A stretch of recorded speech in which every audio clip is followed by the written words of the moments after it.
हरे कृष्णा। श्री व्रजमंडल परिक्रमा की जय। ओम अज्ञानतिमिरान्धस्य ज्ञानाञ्जनशलाकय चक्षुरुन्मिलितं येन तस्मै श्री गुरवे नमः। नमः ओम विष्णुपादाय कृष्णपृष्ठाय भूतले श्रीमते भक्तिवेदांत स्वामिनिति नामिने। नमस्ते सरस्वते देवे गौरवाणी प्रचारिणे निर्विशेषा शून्यवादी पाश्चात्य देशतारिणे। जय श्री कृष्णा चैतन्य प्रभु नित्यानंद श्री अद्वैता गदाधर श्रीवासादि गौर भक्त वृंद। हरे कृष्णा कृष्ण कृष्णा हरे हरे, हरे राम राम राम हरे हरे। हरे कृष्णा। हमारे इस तीसरे दिवस में आप सबका स्वागत है। व्रजमंडल परिक्रमा श्री वृंदावन धाम की जय। तो कल हमने कहीं तीर्थ स्थानों पे चर्चा किया, हम भ्रमण किए। मदन मोहन मंदिर जी में संकल्प करते हुए, कृष्ण बलराम से होते हुए श्री श्री कृष्ण बलराम के दर्शन मंदिर में किए हमने। श्री श्री राधा श्याम सुंदर भगवान के दर्शन किए, श्री श्री गौरनिताई भगवान दर्शन, श्री प्रभुपाद जी की समाधि के दर्शन किए। और उसके बाद वरहा घाट से होते हुए, मदन टेर से होते हुए कालिया घाट पे आए। उसके पहले गो घाट पे भी गए, रामगोल घाट पे। और कालिया घाट से होते हुए बहुत सुंदर हमने कदम्ब वृक्ष के दर्शन किए, जहां से भगवान कृष्ण श्री यमुना जी में छलांग लगा के कालिया का अहंकार नष्ट किया था। प्रबोधानंद सरस्वती ठाकुर की समाधि के हम लोगों ने दर्शन किए। और वहां से होते हुए हम द्वादश आदित्य टील पे आए, और द्वादश आदित्य टील के पास प्रस्कंदन घाट और सूर्य घाट, जहां पे राधा रानी सूर्य देव का पूजा करती हैं, उनके बारे में दर्शन किया। वहां से हम मदन मोहन मंदिर आ गए। बहुत सुंदर दर्शन है अलग अलग दृष्टिकोण से मदन मोहन जी के। और सनातन गोस्वामी की भजन कुटीर और उनके पास कृष्ण कूप।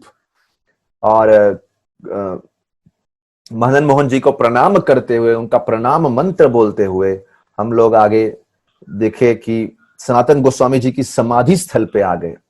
और समाधि स्थल के आसपास बहुत सारे दूसरे तीर्थ स्थान हैं, आइए उन पे चर्चा करते हैं हम आज के दिन। हरे कृष्णा। तो ये स्थान है ग्रंथ समाधि। तो बड़ी आश्चर्य की बात है, कैसे कोई ग्रंथ को समाधि दे सकता है। ग्रंथ तो पढ़ने के लिए होते हैं, लेकिन ऐसा बताया जाता है कि श्रील रूप गोस्वामी, सनातन गोस्वामी और अन्य गोस्वामियों ने जो ग्रंथ लिखे, उनमें से कुछ ग्रंथों में श्री राधा कृष्ण की बहुत ही गुह्यतम लीलाओं पे वर्णन किया। और क्योंकि राधा कृष्ण की बहुत ही गुह्यतम लीलाओं पे वर्णन किया, जिन लीलाओं को साधारण व्यक्ति नहीं समझ पाएगा, इन लीलाओं को समझने के लिए बहुत ही उच्च कोटि की चेतना चाहिए। हमारे लिए कौन से शास्त्र हैं? कैसे साधना भक्ति करके अपने आप को शुद्ध करें और धीरे धीरे शुद्ध करके राधा कृष्ण की लीलाओं को समझ पाएं। लेकिन ऐसी शुद्ध लीलाएं जिनको हम अपनी बुद्धि से समझेंगे तो भ्रमित हो जाएंगे। इसीलिए ऐसे बहुत सारे ग्रंथ, जिनमें रूप गोस्वामी, सनातन गोस्वामी और अन्य गोस्वामियों ने अपने भक्ति भाव को बहुत ही स्ट्रेट फॉरवर्ड प्रस्तुत किया, बड़े ही खुले से प्रस्तुत किया, लेकिन साधारण लोग समझ नहीं पाएंगे, इसलिए उन ग्रंथों को समाधि दे दिया। तो देखते हैं, ये बहुत सुंदर समाधि है, ग्रंथ समाधि बोलते हैं। पूरे विश्व में ये इकलौती जगह है जहां ग्रंथ समाधि बनाई गई, क्योंकि ये बहुत ही अद्भुत कंसेप्ट है ग्रंथ को समाधि देना। ग्रंथ इतने हाई हैं कि साधारण व्यक्ति उनको समझ ही नहीं पाएंगे।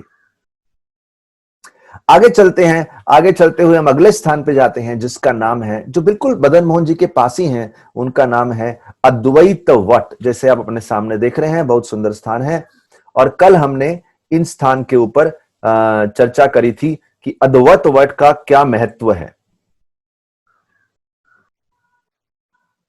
तो ये बहुत सुंदर स्थान है अद्वैत वट, जहां पे जब श्री अद्वैत आचार्य, अभी अद्वैत आचार्य कौन है?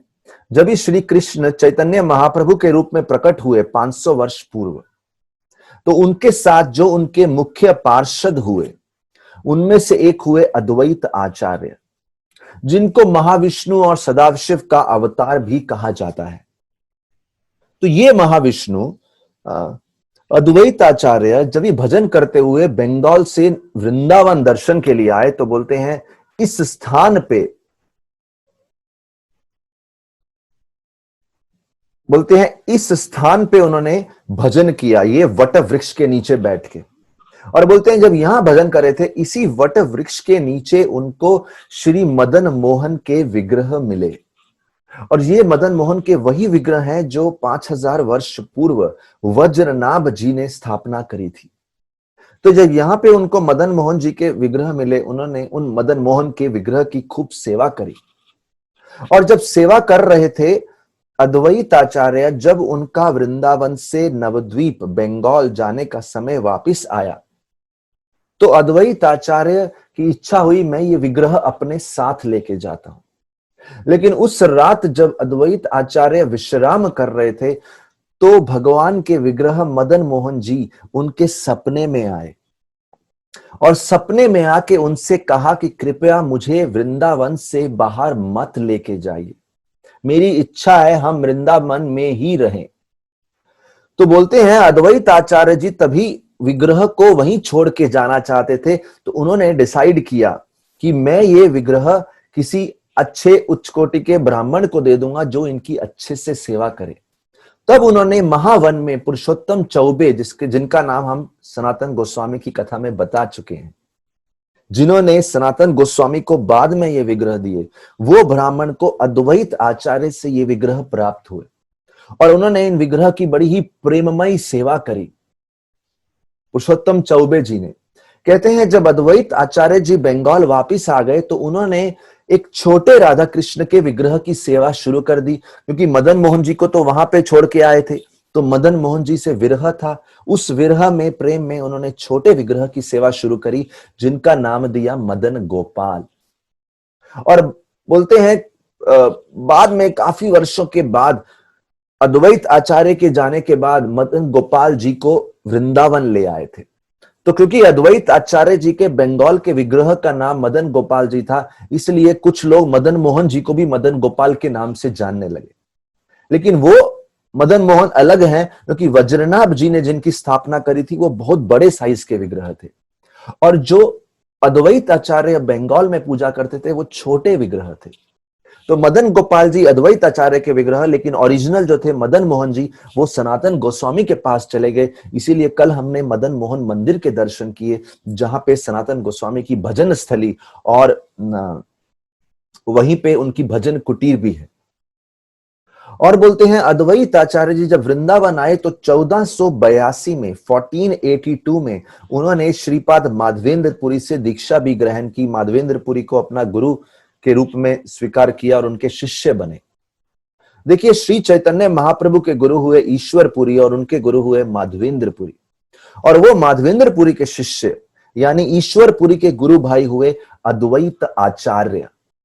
तो श्रील अद्वैत आचार्य ने माधवेंद्रपुरी का शिक्षा दीक्षा उनसे ग्रहण करी, मदन मोहन जी की पूजा करी वृंदावन में, बाद में मदन गोपाल जी की पूजा करी। और बोलते हैं 1670 में लगभग मदन मोहन जी जो सनातन गोस्वामी के विग्रह बने थे, बाद में मदन मोहन जी वृंदावन 1670 तक छोड़ के नहीं गए थे, लेकिन जब औरंगजेब का आक्रमण हुआ उस समय मदन मोहन जी को जयपुर लेके जाना था। लेकिन पहले मदन मोहन जी को राधा कुंड लेके गए, वहां पे कुछ समय रहे, राधा कुंड से काम्यवन गए, काम्यवन में कुछ समय रहे, काम्यवन से जयपुर गए। और जब जयपुर की राजकुमारी ने उन मदन मोहन की बहुत सेवा करी, बहुत आसक्त हो गई, प्रेम से आसक्त हो गई, उनकी इच्छा हुई जब वो विवाह करके करौली जाएंगी तो वहां पे मदन मोहन जी को साथ में लेके जाएं। तो बोलते हैं मदन मोहन जी बाद में जयपुर से करौली भी गए। तो इसलिए बोलते हैं आज मदन मोहन जी के जो विग्रह है वो करौली में है। आइए अद्वैत वट के दर्शन करने के बाद हम अगले स्थान पे जाते हैं। जो अगला स्थान है बहुत ही पवित्र स्थान है, आइए उनके दर्शन करते हैं। ये अद्वैत वट है जहां पे अद्वैत आचार्य जी के विग्रह देख रहे हैं हम, और अद्वैत आचार्य जी का आशीर्वाद लेते हैं। एक बार हरे कृष्ण महामंत्र सब लोग यहाँ पे बोलेंगे, हरे कृष्ण कृष्ण कृष्ण हरे हरे, हरे राम राम राम हरे हरे।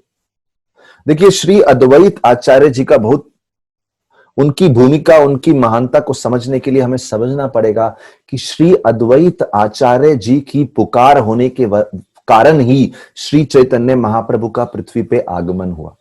श्री अद्वैत आचार्य बहुत जोर जोर से भगवान का नाम पुकार के महाकृष्ण भगवान को मजबूर कर दिया पृथ्वी पे आके संकीर्तन का प्रचार करने के लिए, क्योंकि अद्वैत आचार्य से कलयुग के दुखी जीवों का स्थिति देखी नहीं जा रही थी।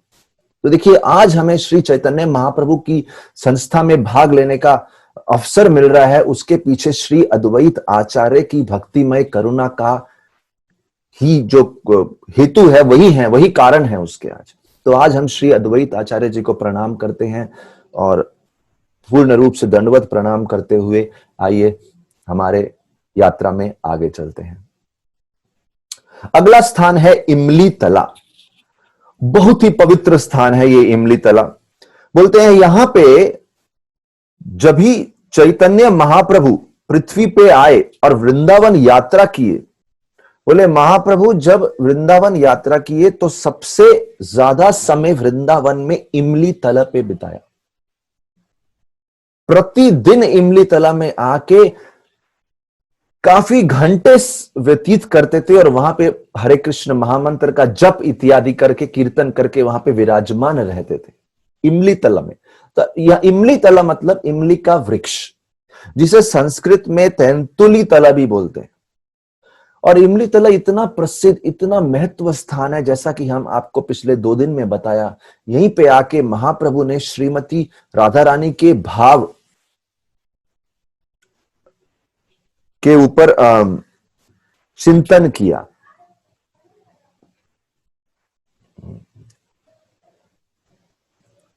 यहीं पे उन्होंने श्रीमती राधा रानी के भाव के ऊपर, श्रीमती राधा रानी की भक्ति के ऊपर चिंतन किया।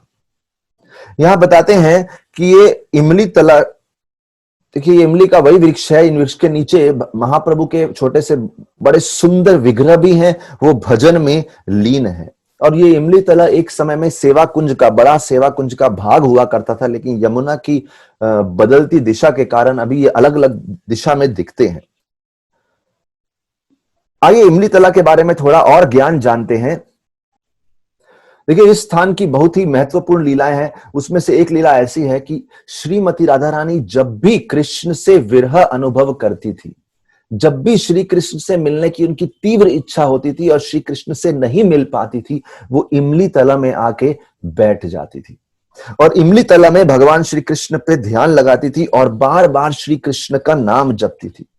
ऐसी ही एक लीला आती है, एक बार वो श्री कृष्ण का बहुत स्मरण कर रही थी इमली तला में, और बहुत स्मरण करते हुए उनकी आंखों से लगातार अश्रुधारा हो रही थी, अश्रुपात हो रहे थे, लगातार मानो एक नदी बह रही हो।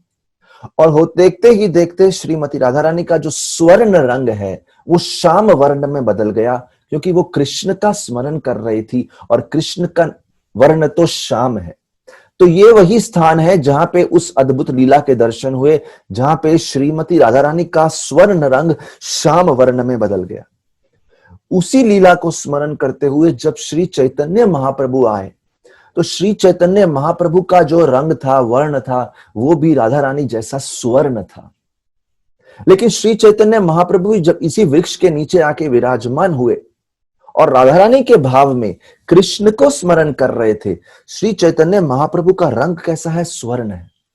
कृष्ण को स्मरण करते हुए उनका वर्ण स्वर्ण से श्याम वर्ण हो गया, और जब उनका वर्ण श्याम वर्ण का हो गया, बोलते हैं श्री चैतन्य महाप्रभु बिल्कुल उसी लीला में प्रवेश कर गए जिस लीला में राधा रानी वहां पे विराजमान थी। और इसी लीला के साथ एक और लीला इसी स्थान से जुड़ी हुई है। वो लीला कुछ इस प्रकार से है, वो लीला कुछ इस प्रकार से आती है कि एक बार श्री कृष्ण भी इसी जगह पे आके विराजमान हुए थे 5000 वर्ष पूर्व। देखिए, श्री कृष्ण एक बार राधा रानी के साथ रासलीला में थे और रासलीला मान में जाने की वजह से राधा रानी कृष्ण से नाराज हो गई, और नाराज होने की वजह से राधा रानी वहां से चली गई। तो श्री कृष्ण श्रीमती राधा रानी को खोजते हुए उसी इमली तलक के नीचे आके विराजमान हुए, सोच के कि राधा रानी वहां पे होंगी। क्योंकि श्रीमती राधा रानी हमेशा इसी स्थान पे आती थी समय व्यतीत करने। लेकिन श्री कृष्ण ने देखा राधा रानी तो वहां पे नहीं है, राधा रानी उस वृक्ष के नीचे नहीं बैठी है।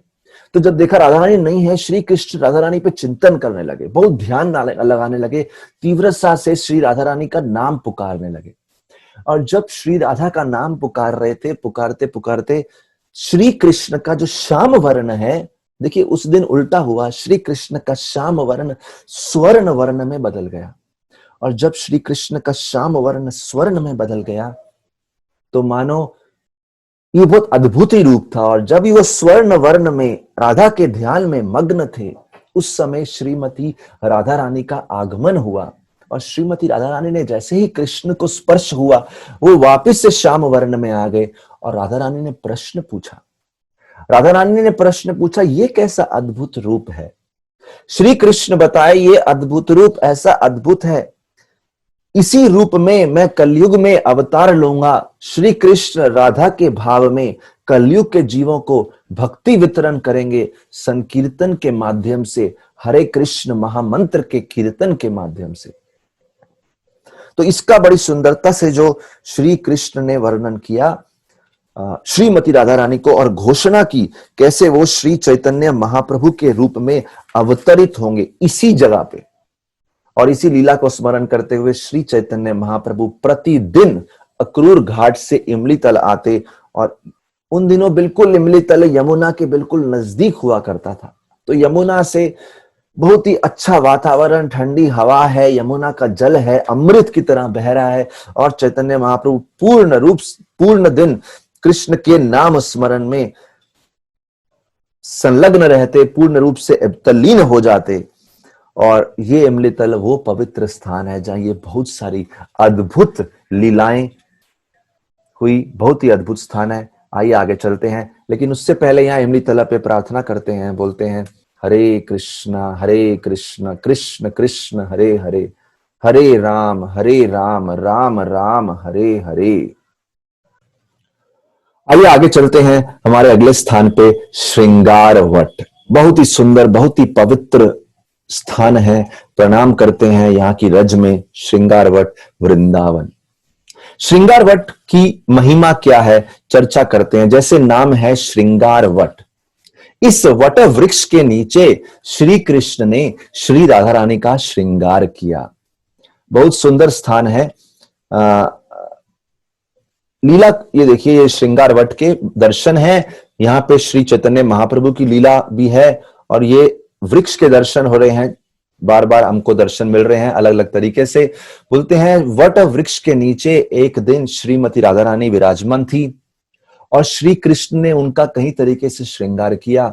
उनके केशों का श्रृंगार फूलों से किया, उनके कहीं अंगों का श्रृंगार कंगन से, कुंडल से, मोतियों की माला से, केशों में फूल दिए। उनके चंद्रमा जैसा जो मुखड़ा है उस पे कई प्रकार के सुंदर तरीके से श्रृंगार किया। और जब श्रीमती राधा रानी का श्रृंगार इस वट वृक्ष के नीचे बैठ के कर रहे थे, तो हम देखते हैं श्रीमती राधा रानी आईना पकड़ी थी। और जब श्रीमती राधा रानी आईना पकड़ी है, देखते हैं श्री राधा उस आईने में श्री कृष्ण के सौंदर्य को निहार रही हैं। भौतिक दृष्टिकोण से अगर हम देखेंगे, जब भी हम आईना देखते हैं, हम अपने सौंदर्य के बारे में देखते हैं। श्रीमती राधा रानी की भक्ति देख रहे हैं, श्रृंगार श्रीमती राधा रानी का हो रहा है, लेकिन उनका पूरा ध्यान कृष्ण के सौंदर्य में है, क्योंकि वो कृष्ण के सौंदर्य से पूर्ण रूप से मुग्ध है। और यही वो स्थान है श्रृंगारवट, जहां पे भगवान श्री कृष्ण भी आके ग्वालों के साथ खेलते थे, और ग्वाले श्री कृष्ण का श्रृंगार करते थे अनेक फूलों के साथ, अनेक ज्वेलरी के साथ, अनेक प्रकार के ऑर्नामेंट्स के साथ, कॉस्ट्यूम्स के साथ, और बहुत सुंदर श्रृंगार करते थे। और यही वो जगह है जहां पे केवल यही लीला नहीं हुई, इसी स्थान पे श्री चैतन्य गौर निताई भगवान का भी स्मरण होता है। क्योंकि श्री नित्यानंद प्रभु जब भी वृंदावन यात्रा पे आए थे, श्री नित्यानंद प्रभु जो कि साक्षात बलराम जी हैं, जब वो वृंदावन यात्रा में आए थे तो उन्होंने भी श्रृंगार वट पे बहुत समय बिताया। और श्रृंगार वट में अनेक प्रकार के भाव में मग्न रहते थे, क्योंकि नित्यानंद प्रभु एक अवधूत है।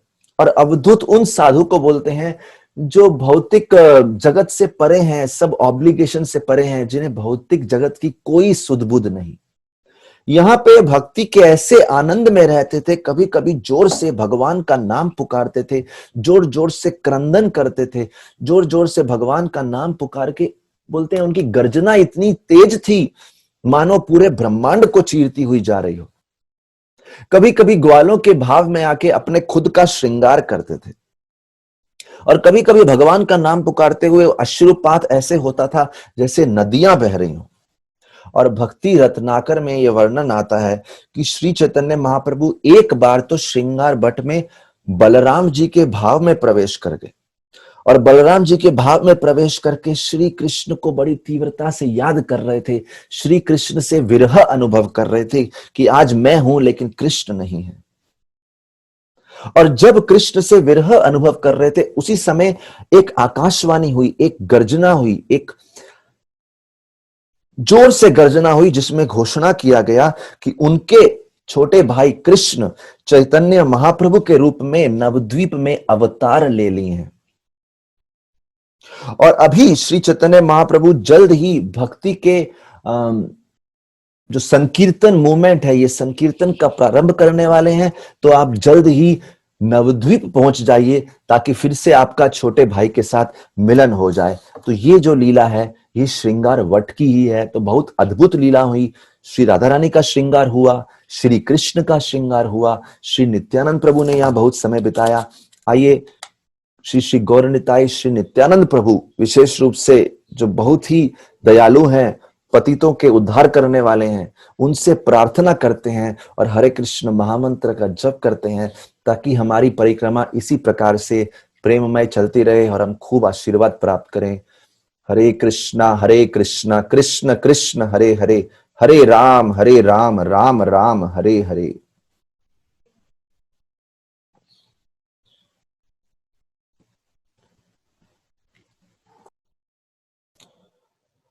हरे कृष्णा। तो अगला स्थान है हमारे सामने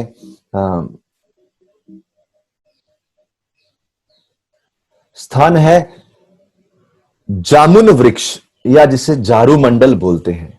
आइए जामुन वृक्ष की चर्चा करते हैं। एक बहुत ही विशेष जामुन वृक्ष हुआ करता था यमुना नदी के तट पे, और ये जामुन वृक्ष वही है जहां पे एक दिन श्री कृष्ण श्रीमती राधा रानी को लेके आए। ऐसा बोलते हैं जब भी श्रीमती राधा रानी श्री कृष्ण के साथ रास में मग्न थी और अनेक गोपियां थी, तो एक पल ऐसा आया जब श्री कृष्ण सभी गोपियों को छोड़ के श्रीमती राधा रानी को लेके अलग से आ गए। और आके बोलते हैं जब काफी दूर चल के आए तो श्रीमती राधा रानी थोड़ी थकान अनुभव करने लगी। तो श्री कृष्ण ने उनकी इच्छा पूर्ण करने के लिए उनको उठा लिया और उठा के काफी देर चलते रहे। जैसे इस जामुन वृक्ष के पास आए, तभी क्या हुआ, श्रीमती राधा रानी के मन में थोड़ा सा अभिमान हो रहा था कि अरे वाह, सब गोपियों को छोड़ के श्री कृष्ण केवल मेरे साथ आए हैं। श्री कृष्ण को वो अभिमान अच्छा नहीं लगा, श्री कृष्ण को वो भाव अच्छा नहीं लगा, और उसी समय राधा रानी को छोड़ दिया और वहां से लुप्त हो गए, गायब हो गए। He disappeared from there. Shri Krishna वहां से डिसअपियर हो गए। श्रीमती राधा रानी वहां अकेली हैं। बाकी गोपियां श्री राधा और कृष्ण को ढूंढते हुए वहां पे आई, देखा श्रीमती राधा रानी अकेली हैं, तो बाकी गोपियां बहुत रोने लगी, क्रंदन। पहले तो सब रो रहे थे, लेकिन फिर उन्होंने श्रीमती राधा रानी के हृदय को सांत्वना पहुंचाई, श्रीमती राधा रानी के हृदय को शांत किया कि अभी श्री कृष्ण नहीं है। तो ये जो स्थान है जहां पे भगवान श्री राधा रानी को छोड़ दिए और श्रीमती राधा रानी बहुत क्रंदन कर रही थी और श्री राधा रानी को दुखी देख के गोपियों ने उनको शांत किया, वो जामुन वृक्ष बहुत पवित्र स्थान है। लेकिन इसी जामुन वृक्ष के पास एक बहुत अद्भुत लीला हुई। तो इस जामुन वृक्ष के आसपास का जो एरिया है वो भी सेवा कुंज का भाव हुआ, और यहाँ पे झाड़ू की सेवा, जैसे झाड़ू से जमीन को साफ करते हैं, झाड़ू की सेवा की यहाँ पे कुछ लोग बोलते हैं यहाँ पे श्यामानंद पंडित झाड़ू की सेवा किया करते थे। लेकिन बोलते हैं यहाँ पे एक समय ऐसा आ गया, 17वीं सदी के अंत की बात है, बहुत सारे सिद्ध बाबा लोग वहां पे कथा किया करते थे। और कृष्ण कथा करने के लिए जब वहां बैठते थे तो बैठने से पहले झाड़ू से साफ करते थे वहां पे उस स्थान को। तो बोलते हैं झाड़ू मंडल यहाँ पे साफ करते थे, लेकिन जब कथा में बैठते थे तो उसके नजदीक ही एक बूढ़ी विधवा महिला जो देख भी नहीं सकती थी और अच्छे से सुन भी नहीं सकती थी, वहां बैठ के हाथ से चक्की चलाती थी। और जब वो हाथ से चक्की चलाती थी, देखते हैं उस स्थान को हम आज दर्शन करते हैं उस चक्की का। और देखिए ये एक लोक कथा है, इसका पूर्ण रूप से प्रमाण नहीं है, लोक कथा है, लेकिन बड़ी ही सुंदर लोक कथा है। देखते हैं यहाँ पे ये चक्की चलाती हैं और वो चक्की क्योंकि सुनाई अच्छे से नहीं देता, दिखता भी नहीं है, बहुत सारे बाबा बाजू में कथा कर रहे हैं और वो कथा इनकी चक्की से डिस्टर्ब हो रही है। तो ऐसा भी नहीं कि वो चक्की रोक दें, और ये साधु लोग भी उनको चक्की रोकने को नहीं बोलते, क्योंकि वही तो उनकी जीवनी उस पे चलती है, उनका भोजन उसी से मिलता है, चक्की से। तो सुबह से रात तक चक्की चलाती, ये कथा में डिस्टर्ब करती। लेकिन साधु लोग ने कभी उस महिला को नहीं बोला। एक दिन एक छोटा सा सुंदर बालक उस स्थान पे आ गया और उन्होंने अपने चरण इस चक्की पे लगा दिए। जैसे आप चरण चिन्ह देख रहे हैं, उन्होंने चरण चक्की पे लगा दिए और चक्की को रोक दिया और महिला को बोला आज से ये चक्की नहीं चलेगी, क्योंकि ये कथा को डिस्टर्ब कर रही है। महिला ने बोला लेकिन मेरा पेट कैसे भरेगा?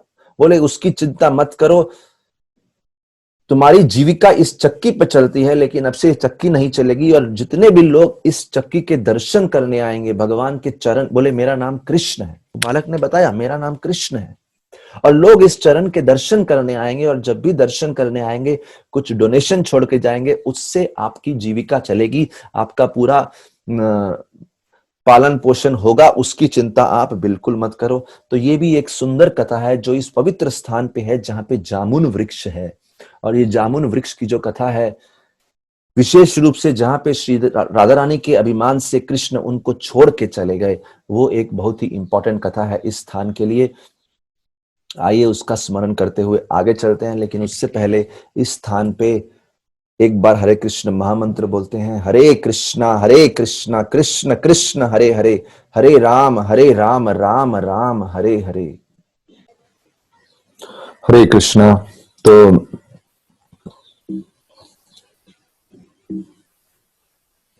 आइए हमारा अगला स्थान है गोविंद घाट। गोविंद घाट बहुत ही इंपॉर्टेंट स्थान है यमुना जी के तट पे।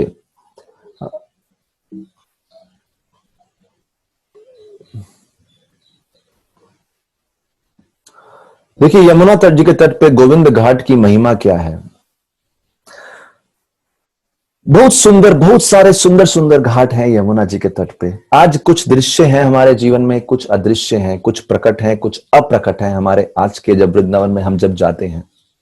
जब जामुन के वृक्ष के पास हमने जिस लीला का वर्णन किया, लीला इस प्रकार से है कि एक बार वंशीवट, आगे जाके हम देखेंगे वंशीवट, जहां पे भगवान श्री कृष्ण ने जब अपनी वंशी बजाई, जब भगवान श्री कृष्ण ने वंशी वादन शुरू किया, उस समय वंशी के प्रभाव से बहुत सारी गोपियां भगवान से मिलने की इच्छा से वहां पे तभी आ गई, प्रकट हो गई, भागती हुई आ गई। बोलते हैं जब बहुत सारी गोपियां भगवान श्री कृष्ण के साथ रास लीला में आनंद ले रही थी, एक समय ऐसा आया कि कृष्ण वहां से चले गए, डिसअपियर हो गए, वहां किसी को दिखे ही नहीं भगवान श्री कृष्ण। जब भगवान श्री कृष्ण वहां पे नहीं देखे, सब गोपियां बहुत आतुर हो गई, आपस में बातचीत करने लगी, कुछ पेड़ों से बात करने लगी, कुछ फूलों से बात करने लगी, कुछ लताओं से बात करने लगी, कुछ आपस में बात करने लगी, और वो सब लीलाओं का स्मरण करने लगी, जो लीलाएं उन्होंने श्री कृष्ण की देखी हैं, अनुभव की हैं, श्री कृष्ण के साथ समय बिताया है।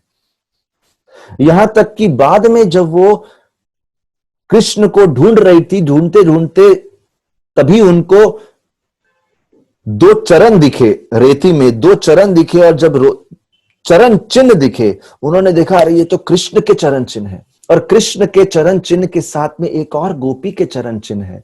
समझ गई ये श्रीमती राधा रानी के चरण चिन्ह है।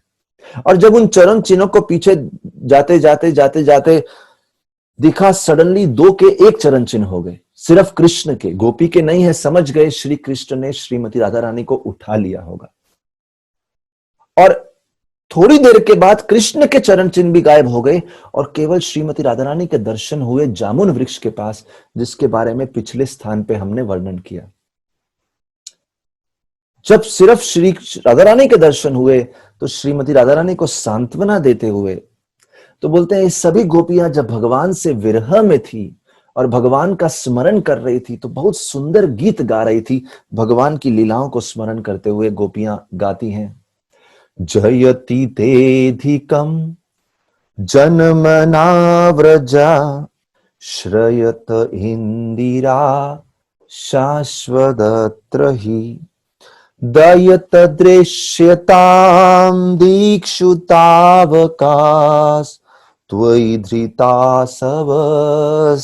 त्वां विचिन्वते त्वयि धृतासवस त्वां विचिन्वते तव कथामृतं तप्त जीवनं कविभिरीडितं कल्मषापहं श्रवणमङ्गलं श्रीमदाततं भुवि गृह्णन्ति ये भूरिदा जना। ऐसे करके बहुत सुंदर श्लोकों से भगवान का स्मरण करने का प्रयास कर रही थी और भगवान का स्मरण करते हुए प्रयास करते हुए ढूंढते ढूंढते श्रीमती राधा रानी के साथ गोविंद घाट पे आ गई, जहां पे उनको भगवान श्री कृष्ण ने दर्शन दिए। तो ये गोविंद घाट वो पवित्र स्थान है जहां भगवान ने दर्शन किए और फिर से रासलीला प्रारंभ हो गई। और विशेष रूप से रासलीला का आयोजन हुआ शरद ऋतु की पूर्णिमा के रात्रि को। बहुत ही पवित्र रासलीला है और बोलते हैं एक नहीं दो नहीं, हंड्रेड्स एंड थाउजेंड्स, लाखों गोपियां भगवान के साथ लीला कर रही थी और हर गोपी को लग रहा था भगवान केवल मेरे साथ है। देखिए, इस बात से समझना चाहिए ये कोई साधारण पुरुष स्त्री का मिलन नहीं है, ये श्री कृष्ण का अपने भक्तों को आनंद देने वाला एक अद्भुत लीला है। लाखों गोपियां श्री कृष्ण के साथ एक साथ रास में नृत्य कर रही हैं और हर गोपी के साथ श्री कृष्ण मौजूद हैं। हरे कृष्णा। आइए गोविंद घाट के बाद हम एक दूसरे अगले पवित्र स्थान पे जाते हैं। बहुत ही सुंदर स्थान है, वो है श्री श्री राधा दामोदर मंदिर। राधा दामोदर मंदिर को श्रील प्रभुपाद जी पूरे आध्यात्मिक जगत का केंद्र बोलते हैं। इतना महत्वपूर्ण है ये राधा दामोदर मंदिर, पूरे आध्यात्मिक जगत, भगवान का जो धाम है उसका केंद्र बोलते हैं, क्योंकि कलयुग में प्रचार की योजना इस मंदिर में बैठ के बनाई गई। इस मंदिर में किन्होंने बनाई? बोलते हैं यहां पे षड गोस्वामी, जो श्री चैतन्य महाप्रभु के डायरेक्ट शिष्य हुए, वो रेगुलर राधा दामोदर मंदिर के आंगन में मीटिंग किया करते थे, मिला करते थे और योजना बनाते थे किस प्रकार से शास्त्र लिखने हैं, कैसे प्रचार करना है और कैसे व्रज भक्ति को पूरे विश्व में प्रसार करके फेमस प्रसिद्ध करना है। और क्योंकि ये षड गोस्वामी का मिलने का स्थान था, इसीलिए इसे पूरे आध्यात्मिक जगह का केंद्र बोलते हैं श्रील प्रभुपाद जी। और इसी मंदिर में श्रील प्रभुपाद जी ने भी बैठ के भागवत का जो पहला स्कंद है उसके ऊपर टिप्पणी पूर्ण रूप से लिखी और विदेश जाने की तैयारी की। पहले मंदिर को अच्छे से जान लेते हैं। श्री श्री राधा दामोदर मंदिर बहुत ही बड़ा सिंहासन है, वहां पे बोलते बहुत सारे विग्रह हैं, जैसे आप देख रहे हैं। बोलते हैं सेंटर में विग्रह है श्री श्री राधा दामोदर, और श्री श्री राधा दामोदर जो भगवान हैं ये उनके प्रतिभू मूर्ति हैं। जैसे हम पहले ही बता चुके हैं, औरंगजेब के समय राधा दामोदर के जो ओरिजिनल विग्रह थे, जो रूप गोस्वामी ने अपने हाथों से बनाए थे और अपने शिष्य और भतीजे जीव गोस्वामी को अपने हाथों से बना के उपहार दिए थे ताकि जीव गोस्वामी उनकी उपासना कर सके, तो वो राधा दामोदर आपको इस समय जयपुर में देखने को मिलेंगे। लेकिन उन्हीं के प्रतिभू मूर्ति इस समय हमारे समक्ष हम दर्शन कर रहे हैं। श्री श्री राधा दामोदर भगवान की जय। श्री श्री राधा दामोदर के साथ में और दो राधा कृष्ण विग्रह हैं जिनका नाम है राधा वृंदावन चंद्र, जो कि कृष्णदास कविराज गोस्वामी के विग्रह हैं। कृष्णदास कविराज गोस्वामी वही हस्ती हैं जिन्होंने हमें श्री चैतन्य महाप्रभु की बायोग्राफी श्री चैतन्य चरितामृत प्रदान की। तो श्री चैतन्य चरितामृत श्री कृष्णदास कविराज गोस्वामी ने दिया, उनके विग्रह श्री वृंदावन चंद्र, और दूसरे विग्रह है राधा माधव जो जयदेव गोस्वामी के विग्रह हैं, और उनके साथ ही भूगर्भ गोस्वामी के विग्रह राधा छलचिकनिया। और ऐसे ये जो बहुत सुंदर विग्रह हम देख रहे हैं अपने सामने, और साथ में एक और सुंदर विग्रह ये जो ढके हुए हैं आप देख रहे हैं एक वस्त्र से, और यहाँ पे उनके दर्शन कर सकते हैं। ये है गोवर्धन शिला जो श्री चैतन्य महाप्रभु, जो साक्षात श्री कृष्ण ने सनातन गोस्वामी को दी। सनातन गोस्वामी प्रतिदिन गोवर्धन परिक्रमा करते थे, बड़ी वाली श्री गिरिराज की परिक्रमा करते थे, और उनका उम्र बहुत हो गया तो श्री कृष्ण सोच रहे थे कि इनको इतनी परिक्रमा नहीं करनी चाहिए। तो श्री कृष्ण एक बालक के रूप में प्रकट हो गए और उनको ये शिला देके गए, और शिला पे उनके चरण चिन्ह हैं, गौ माता के चरण चिन्ह हैं। श्री कृष्ण बोले आप इन शिला के परिक्रमा कर लीजिए, ये शिला के परिक्रमा करने से आपकी पूरी परिक्रमा मानी जाएगी। तो सनातन गोस्वामी को जो ये शिला उन्होंने भगवान श्री कृष्ण ने उनको उपहार में दी, उनकी वरिष्ठ जब उम्र हो गई थी, वृद्ध हो गए थे, उस समय ये शिला दी। ये शिला भी आज राधा दामोदर में विराजमान है, जैसे आप देख रहे हैं गिरिराज चरण शिला। इनकी 4 बार परिक्रमा कर दें तो वो पूर्ण गोवर्धन की परिक्रमा मानी जाती है, ऐसा सनातन गोस्वामी को कहा गया। तो बहुत सुंदर ये जो स्थान है, और यहाँ पे हम देखते हैं बहुत सारे और पवित्र स्थान हैं इस मंदिर के प्रांगण में। कहीं आचार्यों की समाधियां हैं। यहां तक बोलते हैं कि ये राधा दामोदर जो मंदिर है, राधा दामोदर की सेवा पूजा पहली बार 1542 में शुरू की गई, और उसी साल 1542 में श्री गोपाल भट्ट गोस्वामी ने राधा रमन की पूजा शुरू करी, राधा रमन देव की पूजा शुरू करी। देखिए बड़े बड़े मंदिर जो हैं, गोविंद जी, मदन मोहन जी, ये सब बाद में आए। शुरू में जब पूजा शुरू हुई तो ये बड़े बड़े मंदिर नहीं थे। 1570 के बाद ही सब बड़े बड़े मंदिरों का कंस्ट्रक्शन जो है वृंदावन में संभव हो पाया। और इन्हीं राधा रमन का जो ये मंदिर है, इसी मंदिर के कक्ष के लेफ्ट साइड पे एक बहुत सुंदर ग्रंथ ग्रह है, जो बहुत सारे ग्रंथों का संकलन किया गया है, जिसको हम दर्शन कर सकते हैं। तो आइए इस मंदिर के प्रांगण में और कौन कौन से स्थान हैं उनका दर्शन करते हैं। लेकिन उससे पहले हम सब श्री राधा रमन के सामने प्रार्थना करेंगे, इन सभी विग्रहों के सामने प्रार्थना करेंगे।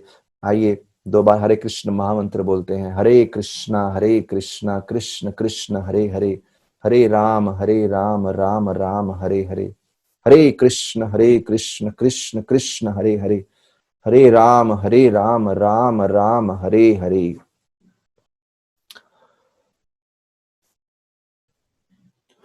श्री श्री राधा दामोदर का सच में अगर आशीर्वाद चाहिए तो आइए चिंतन करते हैं उनके ऊपर जिनके विग्रह श्री श्री राधा दामोदर रह चुके हैं।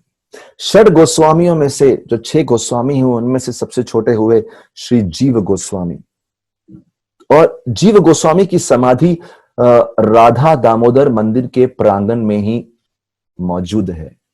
श्री जीव गोस्वामी इस समाधि में प्रवेश किए 1608 में। देखिए जीव गोस्वामी जिनके विग्रह राधा दामोदर हुए, उनकी समाधि 1608 में प्रवेश किए और 1513 में उनका जन्म हुआ था इस जगत में।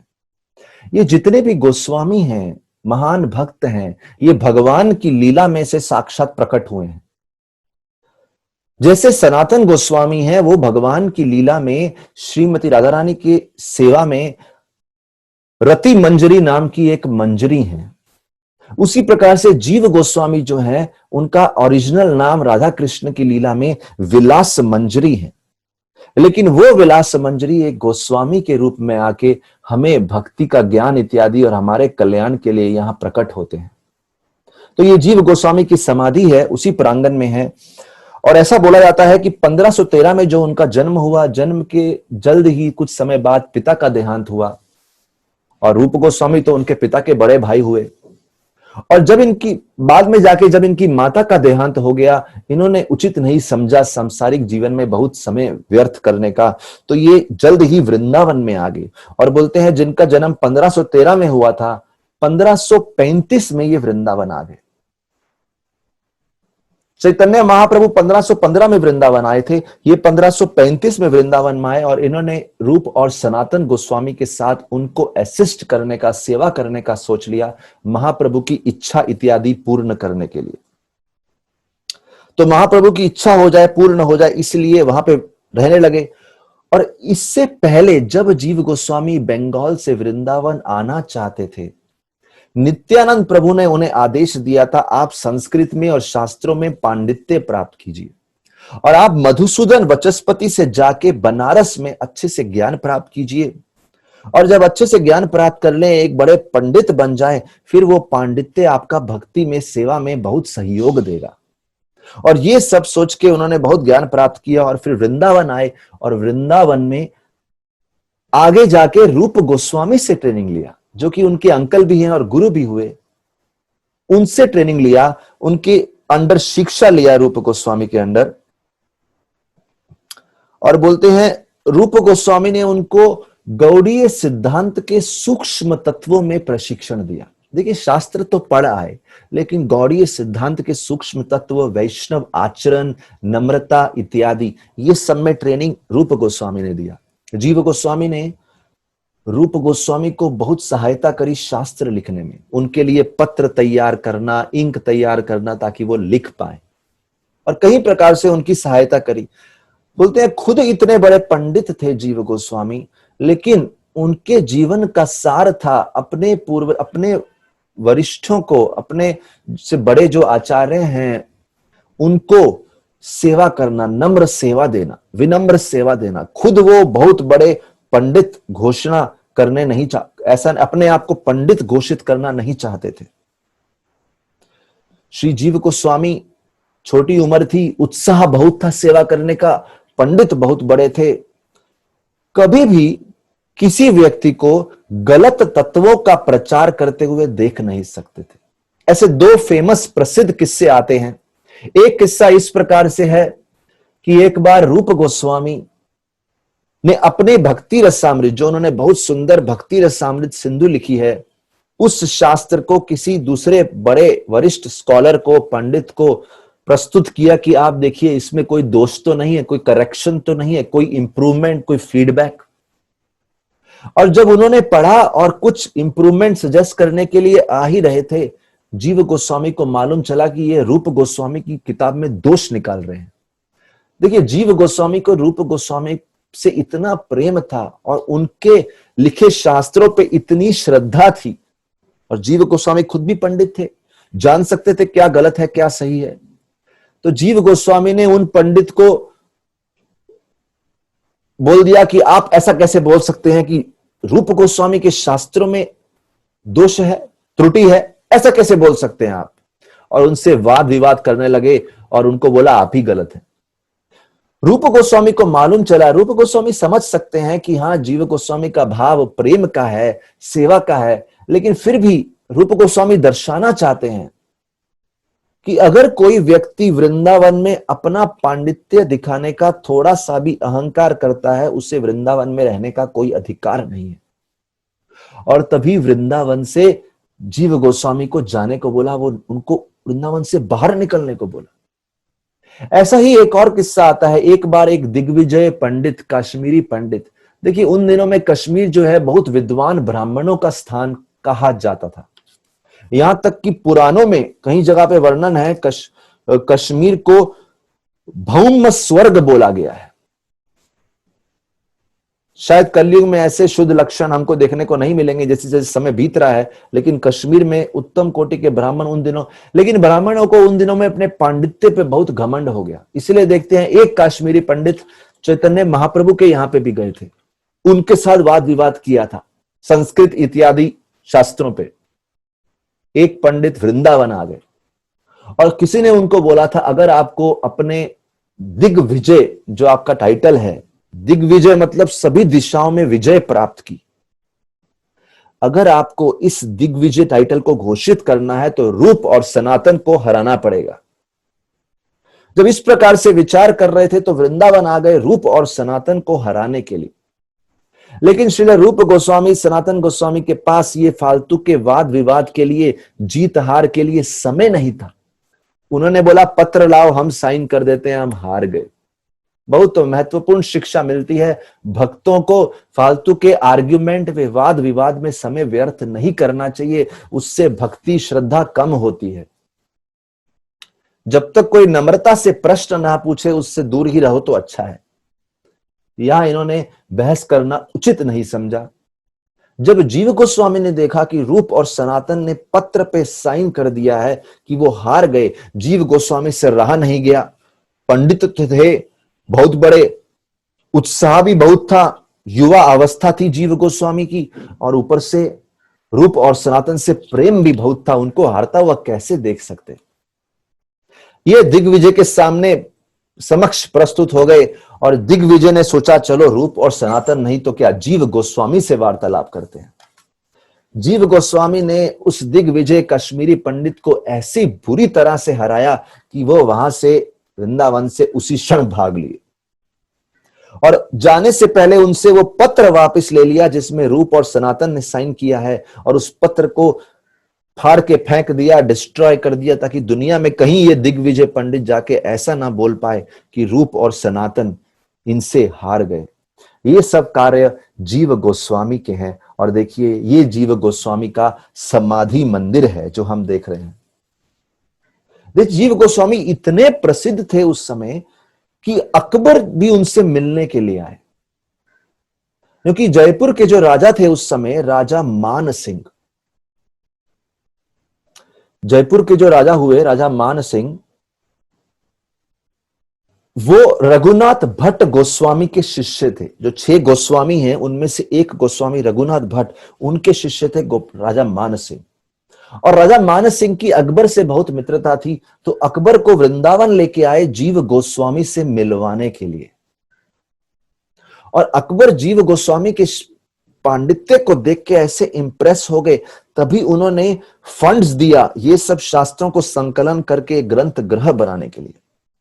और साथ ही उन्होंने, अकबर ने जीव गोस्वामी के पांडित्य को देख के, गोस्वामी की भक्ति को देख के राजा मान सिंह को परमिशन दिया कि आप गोविंद जी, गोपीनाथ, मदन मोहन जी के लिए बड़ा मंदिर बना सकते हैं। इसका परमिशन भी मिल गया कि ये मंदिर का कंस्ट्रक्शन शुरू कर सकते हैं। और अकबर ने वो जो रेड सैंडस्टोन, जो विशेष रूप से मुगल महलों को या किलों को बनाने में प्रयोग में आता था, वो सैंडस्टोन बहुत दुर्लभ से मिलता था। अकबर ने वो भी रिलीज किया, जाओ इसका मंदिर बनाने में प्रयोग करो। ऐसा प्रभाव हुआ उनके ऊपर राजा मान सिंह जब उनको जीव गोस्वामी के पास लेके गए। ऐसी महिमा है जीव गोस्वामी की। और हम देखते हैं 1608 में वो समाधि में प्रवेश हुए। आइए जीव गोस्वामी की समाधि पे दंडवत प्रणाम करते हैं और हरे कृष्ण महामंत्र का जप करते हैं। हरे कृष्णा कृष्ण कृष्ण हरे हरे, हरे राम राम राम हरे हरे, हरे कृष्ण कृष्ण कृष्ण हरे हरे, हरे राम राम राम हरे हरे। हरे कृष्णा। और इनके जस्ट पास में ही आप दूसरी समाधि देख रहे हैं, वहां पे है श्रील कृष्णदास कविराज गोस्वामी की समाधि। देखिए श्री कृष्णदास कविराज गोस्वामी का ये वो कक्ष है जहां पे राधा कुंड में बैठ के उन्होंने चैतन्य चरितामृत का संकलन किया, चैतन्य चरितामृत की रचना करी। चैतन्य चरितामृत का ज्ञान श्री कृष्णदास कविराज गोस्वामी को श्री रघुनाथ दास गोस्वामी से मिला। देखिए जब श्री कृष्णदास कविराज गोस्वामी राधा कुंड में विराजमान थे तो उस समय श्री कृष्णदास कविराज गोस्वामी पहले बंगाल में रहते थे। तो नित्यानंद प्रभु ने उनको बोला कि आप जाके वृंदावन में निवास कीजिए। श्री कृष्णदास कविराज गोस्वामी वृंदावन में आ गए और वृंदावन में आके उन्होंने रघुनाथ दास गोस्वामी से दीक्षा लिया, उनके शिष्य बन गए। और बोलते हैं कृष्णदास कविराज गोस्वामी वैदिक ज्ञान के सभी शास्त्रों के पंडित थे। और ये कृष्णदास कविराज गोस्वामी रघुनाथ दास गोस्वामी जो उनके गुरु हुए, षड गोस्वामियों में से एक हुए, उनके शिष्य बनने के बाद प्रतिदिन उनसे चैतन्य चरितामृत या श्री गौर लीला सुना करते थे। रघुनाथ दास गोस्वामी से सुनते थे वो गौर लीला जो चैतन्य महाप्रभु के दो पार्षद स्वरूप दामोदर गोस्वामी और मुरारी गुप्ता की डायरीज में से उपलब्ध है। चैतन्य महाप्रभु के दो पार्षद हुए मुरारी गुप्ता और स्वरूप दामोदर गोस्वामी, उन्होंने बहुत सारे चैतन्य महाप्रभु की लीलाएं लिख के रखी थी। वो रघुनाथ दास गोस्वामी ने पढ़ी और वो प्रतिदिन राधा कुंड में उन लीलाओं का वर्णन करते थे और प्रतिदिन कृष्णदास कविराज गोस्वामी उनको सुनते थे। बाद में वैष्णवों का जब आदेश हुआ तो कृष्णदास कविराज गोस्वामी मदन मोहन मंदिर गए, वहां पे प्रणाम किया भगवान को। वैष्णवों का आदेश था कि कृष्णदास कविराज गोस्वामी चैतन्य चरितामृत की रचना करें, सारी गौर लीलाओं को चैतन्य चरितामृत के रूप में लिखें, प्रस्तुत करें। तो कृष्णदास कविराज गोस्वामी जब मदन मोहन मंदिर गए और जैसे ही प्रणाम किया उन्होंने, तभी मदन मोहन जी के फूलों की माला उनके गले से गिर गई। सब भक्त समझ गए कि मदन मोहन जी ने आशीर्वाद दिया है कृष्णदास कविराज गोस्वामी को कथा करने के लिए, संकलन करने के लिए, रचना करने के लिए, लिखने के लिए।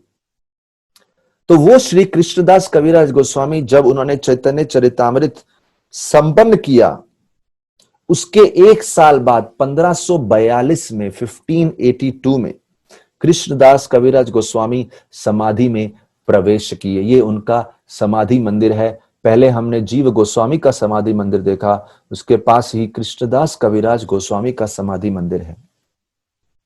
अगर वृंदावन लीला देखेंगे, कृष्ण लीला डायरेक्ट देखेंगे, तो बोलते हैं ये गोस्वामी भी भगवान श्री कृष्ण की लीला में से एक भक्त जिनका नाम है कस्तूरी मंजरी, एक मंजरी हैं, वो अवतरित हुई हैं इन गोस्वामी के रूप में जीवों का उद्धार करने के लिए। एक बहुत अद्भुत बात है इस समाधि की, एक बहुत अद्भुत बात है, वो ये है कि यहां पे देखिए उन दिनों जब बहुत ज्यादा आक्रमण हो रहा था, मुगलों का आक्रमण हो रहा था वृंदावन पे, तो उस आक्रमण के समय बहुत ही बुरी स्थिति थी वृंदावन में। तो कुछ गोस्वामी की समाधि नहीं बनाई गई, उनको अग्नि के द्वारा अंतिम संस्कार विधि से उनका अंतिम संस्कार हुआ और उसके बाद जो राख मिली उस आशीष को दो जगह पे पवित्र उनके जो शरीर को अंतिम संस्कार करने के बाद उस राखों को दो जगह डिवाइड करके, तो कुछ लोग बोलते हैं थोड़ा समाधि यहां पे दिया और थोड़ा समाधि राधा कुंड में दिया। तो राधा कुंड में भी समाधि है कृष्णदास कविराज गोस्वामी का और यहां पे भी है। और बोलते हैं यहीं पे भी कृष्णदास कविराज गोस्वामी के साथ एक और भक्त की समाधि है जिनका नाम था कृष्णदास ब्रह्मचारी, जिनको सनातन गोस्वामी ने मदन मोहन का पहला पुजारी बनाया था। और कृष्णदास ब्रह्मचारी वही हैं जो गदाधर पंडित के बहुत प्रसिद्ध शिष्य हुए। श्री प्रभुपाद जी जब परिक्रमा आए, राधा दामोदर में रहते थे, तो प्रतिदिन कृष्णदास कविराज गोस्वामी और कृष्णदास ब्रह्मचारी की इस समाधि स्थल पे आके प्रणाम करते थे। ये दोनों बहुत महान संत हैं, हस्तियां हैं, जो भौतिक जगत में जीवों के कल्याण के लिए जिनका प्राकट्य हुआ। यहां तक कि प्रभुपाद जी बोलते हैं, एक स्थान पे ऐसा लिखा गया है कि जो कृष्णदास ब्रह्मचारी थे वो भगवान श्री कृष्ण की जो अष्ट सखियां हैं उनमें से इंदुलेखा, वो इंदुलेखा जो है कृष्णदास ब्रह्मचारी के रूप में आई। तो देखिए दो पर्सनैलिटी है, कृष्णदास कविराज गोस्वामी जो कस्तूरी मंजरी हैं और कृष्णदास ब्रह्मचारी जो साक्षात इंदुलेखा हैं। और इस प्रकार से ये उनका समाधि स्थल है। आइए यहां प्रणाम करते हैं, मानसिक रूप से दंडवत प्रणाम करते हुए हरे कृष्ण महामंत्र का उच्चारण करते हैं। हरे कृष्णा कृष्ण कृष्ण हरे हरे, हरे राम राम राम हरे हरे। आगे चलते हैं। श्रील भक्ति सिद्धांत सरस्वती ठाकुर की पुष्प समाधि, बहुत महत्वपूर्ण स्थान है हमारे लिए। हमारे लिए भक्त बहुत ही ये स्थान बहुत ही महत्वपूर्ण है, जिनको बोलते हैं श्रील भक्ति सिद्धांत सरस्वती ठाकुर पुष्प समाधि, जैसा कि हम देख रहे हैं यहाँ पे। और इसी पे समाधि temple of Prabhupada Shrila Bhakti Siddhanta Saraswati Thakur, the founder of Shri Chaitanya Math and Shri Gaudiya मठ। श्रील भक्ति सिद्धांत सरस्वती ठाकुर ने भारत में और यहां तक कि कई देशों में लाइक बर्मा और बांग्लादेश में भी राधा कृष्ण के मंदिर गौड़ीय मठों की स्थापना करी। लगभग 64 गौड़ीय मठों की स्थापना करी। यहाँ पे कुछ और चित्र हैं, पिक्चर्स हैं, आप देख सकते हैं, इमेजेस पुष्प समाधि का। बहुत ही सुंदर चित्र है ये। श्रील भक्ति सिद्धांत सरस्वती ठाकुर श्रील प्रभुपाद जी, भक्ति वेदांत स्वामी प्रभुपाद जी के गुरु महाराज और गौर किशोर बाबा जी के एक इकलौते शिष्य भक्ति विनोद ठाकुर के पुत्र श्रील भक्ति सिद्धांत सरस्वती ठाकुर समाधि में प्रवेश किए 1936 जो साल था उसके अंत में, और 1937 साल शुरू हो गया। 31 दिसंबर की रात को वो अपनी समाधि में प्रवेश किए। बोलते हैं श्रील भक्ति सिद्धांत सरस्वती ठाकुर का जन्म हुआ था 1874 में, और भक्ति विनोद ठाकुर के यहां पे जन्म हुआ। बोलते हैं जब उनका जन्म हुआ तो उनका अम्बिलिकल कॉर्ड जो होता है वो उनके शरीर के आसपास ऐसे था मानो एक ब्राह्मण थ्रेड हो, उस दिशा में बंधा हुआ था।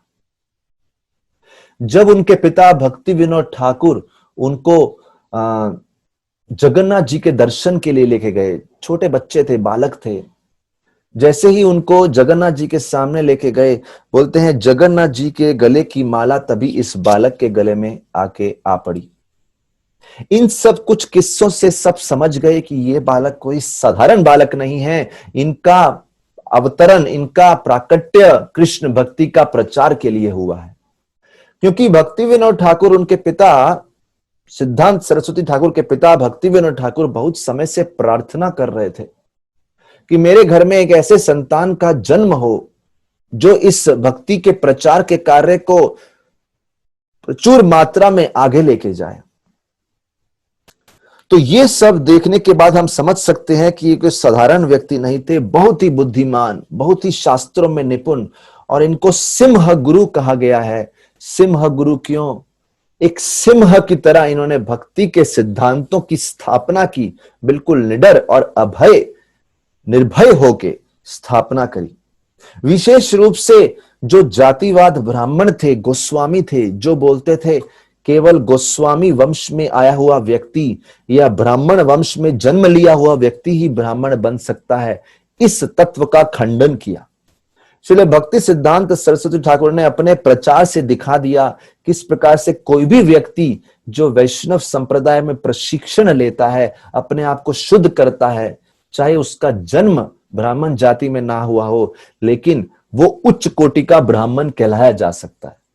और उस समय और भी बहुत विचार था, नित्यानंद वंश था, नित्यानंद प्रभु के वंशज ही गुरु बन सकते हैं। भक्ति सिद्धांत ने उसका भी खंडन किया, और श्रील भक्ति सिद्धांत सरस्वती ठाकुर ने बहुत सारे हजारों भक्तों को ट्रेनिंग दिया। ब्रह्मचारी और सन्यास आश्रम भी बड़ी प्रामाणिकता से स्थापित किया, और इस प्रकार से वर्णाश्रम को स्थापित करते हुए। और सबसे बड़ा चमत्कार कब हुआ?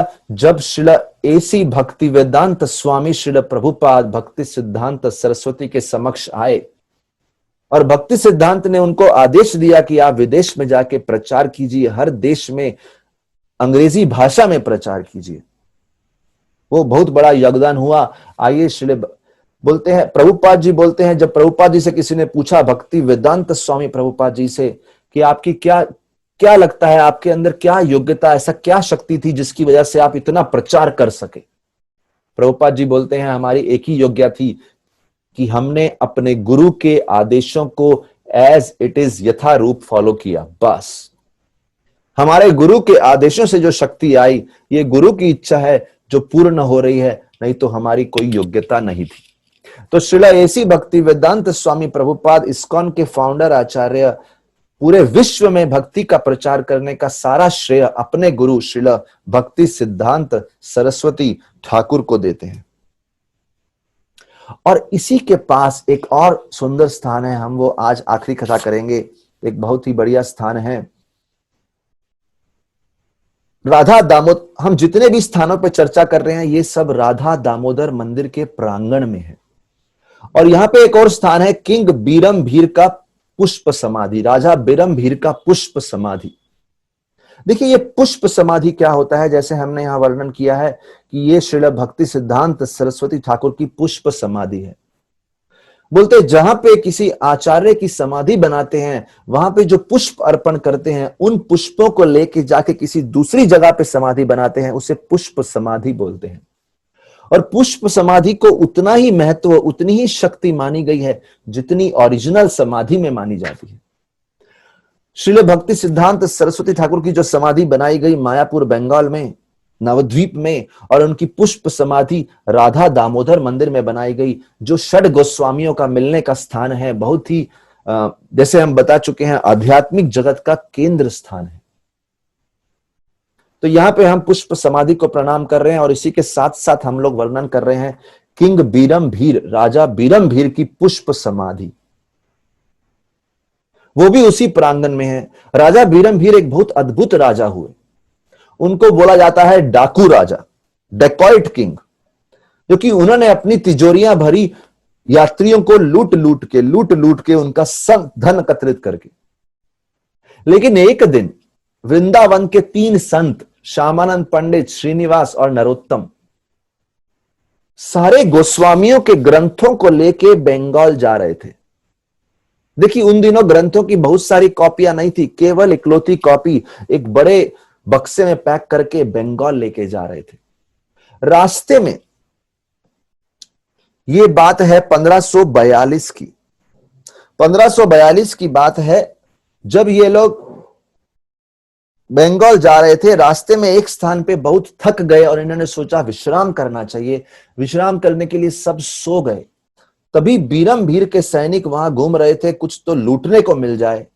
और बीरम भीर के ज्योतिष ने बोला था, बीरम भीर के ज्योतिष ने बोला था कि यहां पे एक पार्टी जा रही है जिनके पास बहुत ही महत्वपूर्ण खजाना है।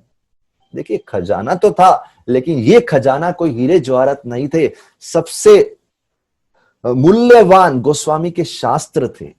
तो ज्योतिष तो ये देख सकता है कि खजाना है, लेकिन खजाने की तो कहीं परिभाषाएं होती हैं ना। तो यहाँ पे शास्त्र थे, उनको मालूम नहीं था इसमें शास्त्र है। वो चुरा के राजा के पास ले गए। राजा ने खोल के देखा, अरे इसमें तो शास्त्र है, खजाना किधर है? राजा ने उसको साइड में रख दिया। जब सुबह ये भक्त उठे, बहुत चिंतित हो गए, अरे सारा शास्त्र कहां चले गए, सब शास्त्र किधर चले गए, बहुत चिंता करने लगे। तो जब इतनी चिंता हो गई, राजा वो तीनों संत श्रीनिवास, नरोत्तम और श्यामानंद पंडित, श्रीनिवास आचार्य ने बाकी दोनों से बोला आप लोग आगे चलिए अपनी यात्रा में, नवद्वीप जाइए, ओडिशा जाइए, मैं तब तक इन शास्त्रों को ढूंढ के आता हूं। श्रीनिवास आचार्य को शास्त्र नहीं मिल रहे थे। भक्त को जब कोई चिंता होती है, भक्त और सेवा में, कथा में, कीर्तन में मग्न होता है ताकि वो जो भी उसका प्रयोजन है पूर्ण हो जाए। तो श्रीनिवास आचार्य जगह जगह भागवत कथा करने लगे, प्रचार करने लगे उस क्षेत्र में। एक दिन वो भागवत कथा के संदर्भ में घूमते राजा के महल में आ गए, जहां पे एक तथा कथित पंडित कथा कर रहे थे और उनकी कथा में बहुत दोष थे। श्रीनिवास आचार्य को वो पसंद नहीं आया। श्रीनिवास आचार्य बोल उठे। वो पंडित ने बोला, अरे आप मेरी कथा में दोष निकालते हैं तो आप ही क्यों नहीं करते? जब श्रीनिवास आचार्य ने कथा शुरू किया, वो कथा सुन के राजा और उनके सभी संगीगण ऐसे प्रभावित हो गए, उनके भक्ति को देख के, उनके पांडित्य को देख के, उनकी श्रद्धा को देख के, उनके इन्फ्लुएंस को देख के, किंग बीरम भीर तभी उनके शरणागत हो गए और उनके शिष्य बन गए। देखिए तभी श्रीनिवास आचार्य के शिष्य बन गए और श्रीनिवास आचार्य से पूछा, मैं आपकी क्या सेवा कर सकता हूं? श्रीनिवास आचार्य ने बोला, हमारा एक शास्त्रों का बक्सा खो गया है, उसे ढूंढ दो। ये सुनते ही राजा आंसुओं में टूट गए, पूर्ण रूप से रोते जा रहे हैं। उनके चरणों में नतमस्तक हो गए, अपना सर रख दिया और माफी मांगने लगे, बोले मैं बहुत पापी हूं, बहुत पापी हूं। और उस दिन के बाद बीरमभीर ने अपने राज्य का नाम बदल दिया। उनका राज्य हो गया वन विष्णुपुर। और वन विष्णुपुर में वो पूरा राज्य एक वैष्णव राज्य हो गया। इसलिए बोलते हैं लीडर बदल गया तो सबको लाभ होता है। गीता में लिखा है, यद यद आचरति श्रेष्ठस्तद एवे तरो जना सयत प्रमाणम कुरुते। यद यद आचरति श्रेष्ठ, जैसे श्रेष्ठ कार्य करते हैं सब लोग करते हैं, फॉलो करते हैं उसको। सेलिब्रिटी कुछ करेंगे, सब करेंगे। यहां हम देखते हैं श्रीनिवास आचार्य भीरमभीर राजा को बदल दिया। राजा बदल गया तो पूरा राज्य बदल गया। पूरे राज्य में भक्ति की ऐसी लहर उमड़ आई, पूरा एक वैष्णव राज्य बन गया। उन बीरमभीर की पुष्प समाधि, वो राजा की पुष्प समाधि राधा दामोदर मंदिर के प्रांगण में बनाई गई है। और इसके बाद राधा दामोदर के बड़े ही प्रमुख स्थान आते हैं, जो हैं रूप गोस्वामी की भजन कुटीर और रूप गोस्वामी की समाधि। और उनके साथ ही एक समाधि है भूगर्भ गोस्वामी की, और श्रील भक्ति वेदांत स्वामी प्रभुपाद की भजन कुटीर है। इनकी चर्चा हम अपने अगले एपिसोड में करेंगे। बहुत बहुत धन्यवाद। श्री व्रज मंडल परिक्रमा यात्रा की जय। श्रील प्रभुपाद की जय। समवेत भक्त वृंद की जय। हरे कृष्ण।